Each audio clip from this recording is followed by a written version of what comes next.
इस्लाम की ये बुराई है कि वो खुद के शासन पर भरोसा रखता है और उसका विचार देश के शासन से मेल नहीं खाता।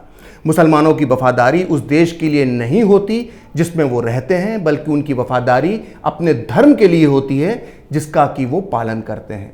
जहाँ इस्लाम का शासन होता है, मुसलमान वहीं विश्वास महसूस करते हैं। दूसरे शब्दों में कहें तो इस्लाम एक सच्चे मुसलमान को भारत को अपनी मातृभूमि मानने और हिंदुओं का अपना करीबी मानने की इजाज़त नहीं देता। इस्लाम और मुसलमानों के खिलाफ ये बात मैं नहीं कह रहा, ये बात कही है देश के एक महान नेता ने। अगर आप सोच रहे हैं कि मुसलमानों के विरोध में इतनी बड़ी बात वीर सावरकर ने कही है तो आप गलत हैं। अगर आपको लगता है कि ये बात गुरु गोलवलकर या श्यामा प्रसाद मुखर्जी ने कही होगी तो भी आप गलत हैं। इस देश के प्रति मुसलमानों की वफादारी पर यह सवाल उठाया है डॉक्टर भीमराव बाबा साहब अंबेडकर ने। जी हां, ये बात अंबेडकर ने कही थी कि मुसलमान भारत को अपनी मातृभूमि नहीं मानते हैं, और ये बात उन्होंने लिखी है पाकिस्तान और द पार्टीशन ऑफ इंडिया, जिसका कि हिंदी अनुवाद पाकिस्तान अथवा भारत का विभाजन इस वक्त मेरे हाथ में है। इस किताब के पेज नंबर 332 पर अंबेडकर लिखते हैं कि इस्लाम एक बंद खिड़की की तरह है जो मुसलमानों और गैर मुसलमानों के बीच भेद करता है। इस्लाम में जिस भाईचारे की बात की गई है वो मानवता का भाईचारा नहीं है, बल्कि उसका मतलब सिर्फ मुसलमानों से मुसलमानों का भाईचारा है। मुसलमानों के भाईचारे का फायदा सिर्फ उनके अपने लोगों को ही मिलता है, और जो गैर मुस्लिम हैं उनके लिए इस्लाम में सिर्फ घृणा और शत्रुता ही है। अंबेडकर आगे लिखते हैं कि मुसलमानों की वफादारी उस देश के लिए नहीं होती जिसमें कि वो रहते हैं, बल्कि उनकी वफादारी अपने धर्म के लिए होती है जिसका कि वो पालन करते हैं। आप सोच रहे होंगे कि मैं इस्लाम के बारे में अंबेडकर के इन महान विचारों को आज क्यों बता रहा हूं। असल में इसके पीछे एक बहुत बड़ी वजह है, और वो ये है जय भीम जय मीम का नारा। 2014 में जब से मोदी सरकार आई है तब से आपने यह नारा बहुत बार सुना होगा। इस नारे का मतलब है दलित और मुस्लिम एकता। सीए के खिलाफ जो भी आंदोलन चल रहा है उसमें आपने देखा होगा कि दलित नेता चंद्रशेखर रावण मुसलमानों को दलितों का दोस्त, उनका हमदर्द बता रहे हैं, लेकिन हकीकत में दलित मुस्लिम एकता का जो प्रपंच रचा जा रहा है आपके आसपास, उसकी हवा अंबेडकर आजादी से पहले ही निकाल चुके थे। असल में अपने राजनीतिक फायदे या यूं कहें कि इस देश को तोड़ने के लिए जो मुसलमानों, वामपंथियों और चंद्रशेखर रावण जैसे मौकापरस्त दलित नेताओं ने जो त्रिकोण बनाया है, उन्हें अंबेडकर की ये किताब जरूर पढ़ना चाहिए। मैं बार बार अंबेडकर का इसलिए हवाला दे रहा हूं क्योंकि इस देश में दलितों के हितों का सबसे ज्यादा ख्याल किसी ने रखा है तो वो अंबेडकर हैं। और जब 40 के दशक में देश के सारे मुसलमान पाकिस्तान जिंदाबाद का नारा लगा रहे थे, तब डॉक्टर अंबेडकर ने मुसलमानों की विभाजनकारी सोच का बड़ा ही तार्किक अध्ययन किया था जो इस किताब में मौजूद है। इस किताब में अंबेडकर मुसलमानों की राजनीतिक सोच पर जो सवाल उठाते हैं वो आज 80 सालों बाद भी बरकरार है। अंबेडकर अपनी इस किताब के पेज नंबर 232 से लेकर 234 तक मुसलमानों की सियासी सोच के बारे में लिखते हैं कि मुसलमानों की राजनीति में कोई रुचि नहीं है, उनकी रुचि सिर्फ मजहब में है। मुसलमान वोटर अपने उम्मीदवार से सिर्फ यही चाहता है कि वो मस्जिद के पुराने बल्ब की जगह अपने खर्चे पर नए बल्ब लगा दे। यानी अंबेडकर के मुताबिक मुसलमानों की सियासी सोच सिर्फ अपना फायदा देखती है। वो आगे लिखते हैं कि जीवन के किसी भी धर्मनिरपेक्ष यानी सेकुलर तत्व की मुस्लिम सियासत में कोई जगह नहीं है। मुसलमान सिर्फ मजहब के सामने ही नतमस्तक होते हैं। अंबेडकर आगे लिखते हैं कि मुसलमान समाज सुधार के कितने बड़े विरोधी हैं, ये अंबेडकर बताते हैं, और वो लिखते हैं कि मुसलमानों ने समाज में मौजूद बुराइयों के खिलाफ कभी कोई आंदोलन नहीं किया। हिंदुओं में भी सामाजिक बुराइयां मौजूद हैं, लेकिन अच्छी बात यह है कि वो अपनी इस गलती को मानते हैं और उसके खिलाफ आंदोलन भी चला रहे हैं। लेकिन मुसलमान तो ये मानते ही नहीं हैं कि उनके समाज में कोई बुराई है। असल में मुसलमान समाज सुधार के प्रबल विरोधी हैं। अंबेडकर कहते हैं कि मुसलमान खुद को कितना महान और सर्वश्रेष्ठ समझते हैं, अंबेडकर इसकी भी धज्जियां उड़ाते हैं। वो लिखते हैं कि मुसलमानों को यह सिखाया जाता है कि इस्लाम के अलावा कहीं सुरक्षा नहीं है और इस्लामी कानून से सच्चा कोई कानून नहीं है। इसी वजह से मुसलमान खुद के अलावा किसी और बारे में सोच पाने के काबिल नहीं बचे हैं। उन्हें इस्लामी विचार के अलावा कोई और विचार पसंद ही नहीं आता है। अंबेडकर आगे लिखते हैं कि मुसलमानों के जहन में यह गहराई से बैठा हुआ है कि सिर्फ वो ही सच्चे हैं और सिर्फ वो ही विद्वान हैं। सीए के खिलाफ जो इस्लामिक आंदोलन चल रहा है, माफ कीजिएगा मैं इसे विशुद्ध इस्लामिक आंदोलन ही मानता हूं, जिसका कि बाकी धर्मों से कोई लेना देना नहीं है। खैर, आपने इस इस्लामिक आंदोलन में देखा होगा कि मुस्लिम प्रदर्शनकारियों के हाथ में अंबेडकर की बड़ी बड़ी तस्वीर होती है। ये अपने नारों में, अपने भाषणों में अंबेडकर के संविधान का हवाला देते हैं और देश की सरकार को फांसीवादी और पीएम मोदी को हिटलर बताते हैं। लेकिन इन नादान मुसलमानों को यह नहीं मालूम कि खुद अंबेडकर ने कहा था कि मुसलमानों की सोच हिटलर जैसी होती है। ये बात मैं ऐसे ही नहीं कह रहा।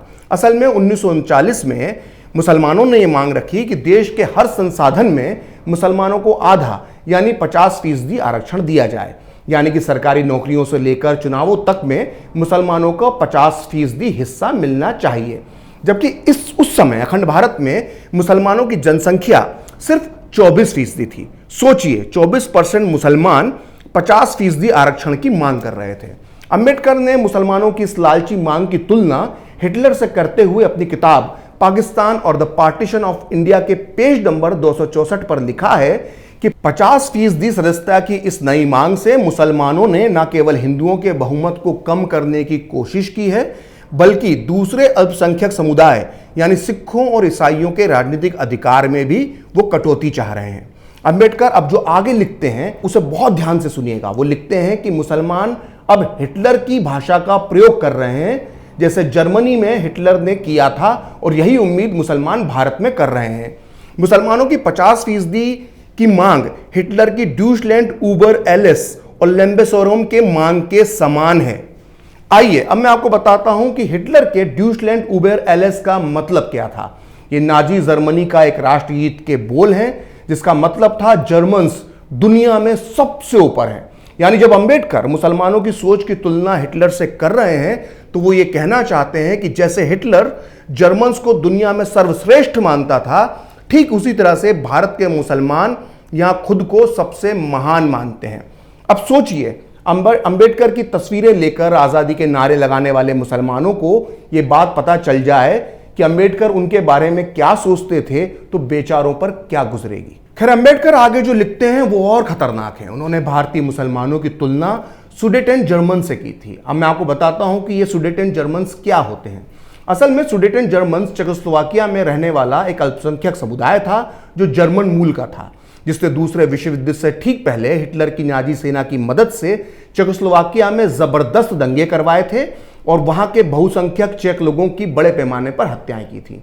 जब दूसरा विश्व युद्ध शुरू हो गया तो सुडेटन जर्मन समुदाय ने अपने देश चेकोस्लोवाकिया से गद्दारी करके हिटलर की नाजी सेना का दामन थाम लिया। अब देखिए, इस बारे में अंबेडकर पेज नंबर 269 पर क्या लिखते हैं। वो लिखते हैं कि मुसलमान राजनीति में अपराधियों के तौर तरीके अपनाते हैं और दंगे इस बात के सबूत हैं कि गुंडागर्दी मुसलमानों की राजनीति का सबसे बड़ा तरीका है। चेकों के खिलाफ सुडेटन जर्मन्स ने जिस तौर तरीकों को यानी दंगों और हत्याओं का इस्तेमाल किया था, वही तरीके भारतीय मुसलमान यहां दोहराते दिख रहे हैं। ध्यान दीजिएगा, अंबेडकर एक बार फिर भारतीय मुसलमानों की तुलना हिटलर के समर्थकों से कर रहे हैं। साथ ही वो ये भी कह रहे हैं कि दंगे भारतीय मुसलमानों का सबसे बड़ा हथियार हैं। खैर, अब आगे बढ़ते हैं। अंबेडकर ने जबरदस्त तरीके से मुस्लिम मानसिकता का पोस्टमार्टम किया था। उन्होंने बहुत बड़ा अध्ययन मुस्लिम मानसिकता का किया था। अंबेडकर मुसलमानों को सबसे ज्यादा इसलिए नापसंद करते थे क्योंकि आज के दौर की तरह ही 40 के दशक में भी मुसलमान आए दिन अजीबोगरीब किस्म की मांगे रखते थे। 1937 के चुनाव के बाद देश के कई राज्यों में कांग्रेस की सरकारें बन गई थी और वो सरकारें इस देश में गो हत्या पर प्रतिबंध लगाने का विचार कर रही थी। इसके विरोध में मुसलमानों ने मांग रखी कि गो हत्या के खिलाफ कानून नहीं बनना चाहिए, मतलब उन्हें गो हत्या करने की परमिशन मिलना चाहिए। मुसलमान यही नहीं रुके, उन्होंने साथ में यह भी मांग रखी कि मस्जिदों के सामने बैंड बाजा बजाने पर प्रतिबंध लगाया जाना चाहिए। मुसलमानों की इस बेतुकी मांग पर अंबेडकर अपनी किताब के पेज नंबर 268 पर लिखते हैं कि मुसलमानों की मानसिकता गलत तरीके से लाभ उठाने की रही है, जिसका सबूत यह है कि वो गो हत्या का अधिकार और मस्जिदों के बाहर बाजे गाजे की मनाही की मांग कर रहे हैं। जबकि इस्लाम धर्म में गो बलि यानी गो हत्या पर कभी भी बल और या जोर नहीं दिया गया है। और यहां तक कि जब मुसलमान मक्का मदीना की यात्रा पर जाते हैं तो वो गो बलि यानी गाय की कुर्बानी नहीं देते हैं। लेकिन भारत में वो किसी दूसरे पशु की बलि से संतुष्ट नहीं होते। अंबेडकर आगे लिखते हैं कि दुनिया के कई देशों में मस्जिदों के बाहर गाजे बाजे पर कोई आपत्ति नहीं है, लेकिन भारत के मुसलमान ऐसा नहीं चाहते। सीए का विरोध करने वाले मुसलमान हाथ में अंबेडकर की तस्वीर लेकर भारतीय संविधान में अपनी आस्था की दुहाई दे रहे हैं।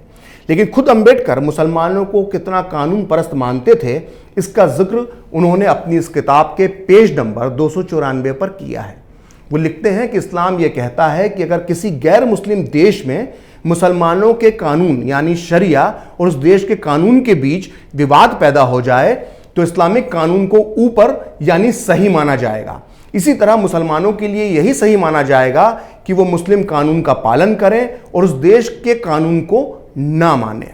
अंबेडकर ने अपनी इस किताब में मुसलमानों की सोच और इस्लाम के खिलाफ इतना सब लिखा है कि अगर वो आज के दौर में ये सब लिख देते तो यूपी के देवबंद से लेकर असम के बारपेटा तक सैकड़ों मौलवी अंबेडकर के नाम पर फतवा निकाल देते।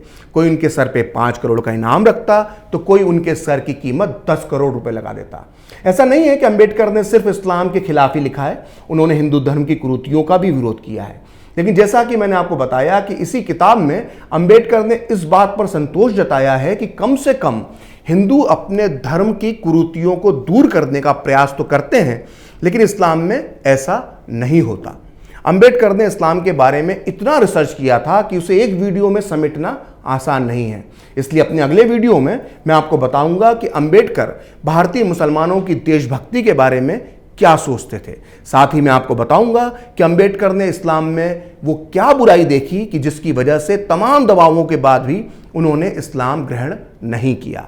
फिलहाल खरी बात प्रखर के साथ में इतना ही। आप चाहें तो मुझसे जुड़ने के लिए मेरे फेसबुक पेज प्रखरश्री 78 को लाइक कर सकते हैं, और अगर ट्विटर पर मुझसे जुड़ना चाहते हैं तो मेरा ट्विटर हैंडल है प्रखरश्री 78। अगर आपको ये वीडियो पसंद आया तो इसे लाइक करें, शेयर करें और कैपिटल टीवी को सब्सक्राइब करें। नमस्कार।